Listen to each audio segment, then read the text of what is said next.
শ্রদ্ধা ভরে স্মরণ করছি 2009 সালের পিলখানা ট্রাজেডিতে নিহত সকল সামরিক কর্মকর্তা ও অন্যান্যদের স্মরণ করছি 2013 সালে শাপলা চত্বরে গভীর রজনীতে জালিমের বুলেটের আঘাতে ঝাঁঝরা হওয়া আমার শহীদ ভাইদের স্মরণ করছি 2014 সালের নির্বাচনের পূর্বে জালিমের নির্যাতনে নিহত সকল বিরোধী মতের শহীদদের স্মরণ করছি 2021 সালের মোদি বিরোধী আন্দোলনে জালিম শাহীর নির্যাতনে নিহত আমার হেফাজতে ইসলামের কর্মী ভাইদের স্মরণ করছি 2024 সালের কোটা বিরোধী ও বৈষম্য কোটা সংস্কার ও বৈষম্য বিরোধী ছাত্র গণ আন্দোলনের শাহাদাতপ্রাপ্ত 5 শতাধিক আমার সেই তরুণ ছাত্র জনতা সহ সকল শহীদদের তাদের সকলকে শ্রদ্ধা ভরে স্মরণ করি এবং এই সকল হত্যাকাণ্ডের বিচার দাবি করি। সেই সঙ্গে এই সকল শহীদদের পরিবার পরিজন এবং যারা আহত হয়ে হাসপাতাল এবং বিছানায় কাতরাচ্ছে তাদের পাশে দাঁড়াবার জন্য দেশবাসীকে আহ্বান জানাই। সেই সঙ্গে আমি এই সকল হত্যাকাণ্ডের সঙ্গে জড়িত বিগত ফ্যাসিবাদী জালিম সরকার এবং এই হত্যাকাণ্ডের সঙ্গে সরাসরি জড়িত প্রশাসনের সকল ব্যক্তিদের দায়ীদের বিচার করে তাদেরকে যথোপযুক্ত শাস্তির ব্যবস্থা নিশ্চিত করার সাথী ও বন্ধুগণ, আজ এই হেফাজতে ইসলামের মঞ্চ থেকে অন্তর্বর্তীকালীন সরকারকে আমি স্বাগত জানাই, তাদেরকে আহ্বান জানাই, বলতে চাই দেশ ও জনগণের পক্ষে আপনারা যে কাজ করবেন তার প্রতি আমাদের অকুণ্ঠ সমর্থন থাকবে।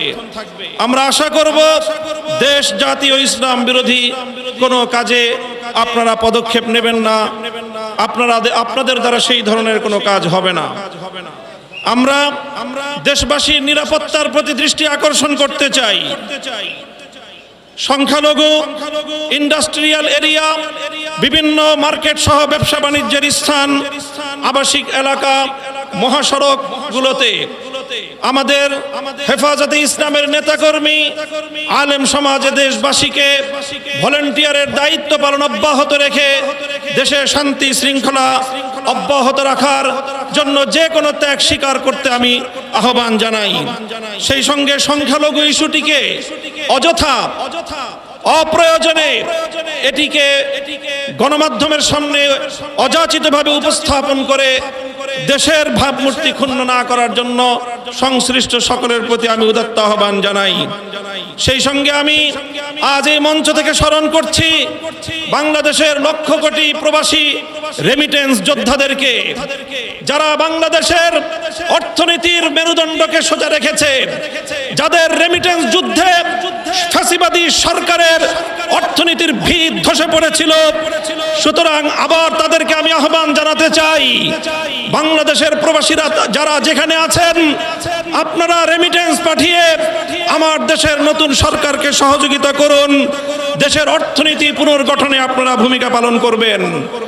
সেই সঙ্গে আমি অন্তর্বর্তীকালীন সরকারকে উদাত্ত আহ্বান জানাতে চাই, রেজিম সরকারের বিরুদ্ধে বাংলাদেশের ছাত্র জনতার পাশাপাশি গোটা বিশ্ব জুড়ে আমাদের প্রবাসী ভাইয়েরা তারা রাজপথে নেমে এসেছিল আন্দোলন সংগ্রাম করতে গিয়ে।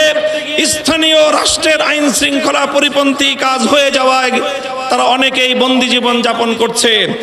কূটনৈতিক যোগাযোগের মাধ্যমে অতি দ্রুত তাদের সকলের পাশে দাঁড়িয়ে আমার সেই সকল প্রবাসী ভাইদেরকে মুক্ত করার ব্যবস্থা গ্রহণ করবেন। বৈষম্য বিরোধী আন্দোলনের প্রধান বৈশিষ্ট্য ছিল অভূতপূর্ব ঐক্য। এখানে স্কুল, কলেজ, ভার্সিটি থেকে আমার মাদ্রাসার ছাত্ররা পর্যন্ত যেভাবে টেকনাফ থেকে তেতুলিয়ায় হাতে হাত রেখে এক অভূতপূর্ব ঐক্যের মেল বন্ধন তৈরি করেছিল, পরাজিত শক্তি ঢুকে পড়ে আজকে মাদ্রাসা এবং জেনারেল শিক্ষার্থীদের মধ্যে ফাটল সৃষ্টি করবার অপচেষ্টা চালাচ্ছে। হেফাজতে ইসলামের পক্ষ থেকে সকল ছাত্র জনতার প্রতি আমি উদাত্ত আহ্বান জানাতে চাই, কোন ষড়যন্ত্রের মধ্যে আমরা পা দেব না, কোন ষড়যন্ত্র কানে তুলব না। আমাদের এই ঐক্যকে অটুট রাখতে হবে। আমাদের মঞ্জিল এখনো বহুদূর। আমাদের এই অর্জিত বিজয়কে মঞ্জিলে মাকসাদে পৌঁছাতে হলে আমাদেরকে আরো বহু পথ চলতে হবে। আমি অন্তর্বর্তীকালীন সরকারকে উদাত্ত আহ্বান জানাবো, রাজনৈতিক দলগুলোর সঙ্গে সমন্বয় করে প্রয়োজনীয় রাষ্ট্র সংস্কারের কাজ সেরেই জাতীয় নির্বাচনের অঙ্গীকার জাতির সামনে আপনারা ব্যক্ত করবেন এবং সেই অঙ্গীকার পালনে আপনারা দায়িত্বপূর্ণ ভূমিকা পালন করে চলবেন। পুলিশ সহ আইন শৃঙ্খলা রক্ষাকারী বাহিনীকে দায়িত্ব গ্রহণের অনুকূল পরিস্থিতি তৈরিতে আলেম সমাজের প্রতি উদাত্ত আহ্বান জানাচ্ছি। আপনারা দেশপ্রেমিক সশস্ত্র বাহিনীর সঙ্গে কাঁধে কাঁধ মিলিয়ে থানাগুলোকে নিরাপত্তা দিন। আইন শৃঙ্খলা রক্ষাকারী বাহিনীর সাধারণ যে সকল সদস্যরা নিহত হয়েছেন, নিরপরাধ যে সকল সদস্যরা এই গোলযোগে নিহত হয়েছেন, তাদের প্রতি আমি সহমর্মিতা জ্ঞাপন করছি।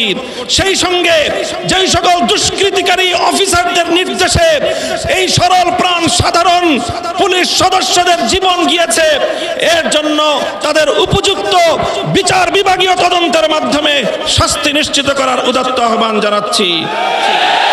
আমি হেফাজত, আলেম সমাজ ও বিরোধী মতের লোকদের বিরুদ্ধে দায়েরকৃত সকল মিথ্যা মামলা অনতিবিলম্বে প্রত্যাহার করার আমি জোর দাবি জানাচ্ছি। ছাত্র জনতার ফ্যাসিবাদ বিরোধী অভ্যুত্থানের উদ্দেশ্য বানচালের চেষ্টা চলছে, আজও চেষ্টা হয়েছে। আমার ছাত্র জনতাকে আমি ধন্যবাদ জানাই, যারা বিগত সরকারের সবচেয়ে বড় অত্যাচার এবং বৈষম্যের হাতিয়ার বিচার বিভাগকে কলঙ্কিত করবার সেই প্রয়াসকে তারা নস্যাৎ করে দিয়েছে। এই সঙ্গে বলতে চাই, যদি এই গণ অভ্যুত্থানের উদ্দেশ্যকে ব্যর্থ করবার জন্য পাল্টা কোনো প্রতিবিপ্লবের চেষ্টা চালানো হয়, ছাত্র জনতার সঙ্গে কাঁধে কাঁধ মিলিয়ে হেফাজতে ইসলামের সকল নেতা কর্মীরা রাজপথে প্রহরা বসাতে হবে। যেভাবে ট্রাফিকিং ব্যবস্থার মাধ্যমে গোটা দেশে আমাদের ছাত্র জনতা নির্বিশেষে জনগণের যেইভাবে সেবা করে যাচ্ছে, স্বাগত জানাই। অনতিবিলম্বে ট্রাফিক পুলিশদেরকে দায়িত্বে নিয়োজিত করবার জন্য সরকার এবং প্রশাসনকে যথোপযুক্ত দায়িত্ব ভূমিকা পালন করার উদাত্ত আহ্বান জানাই।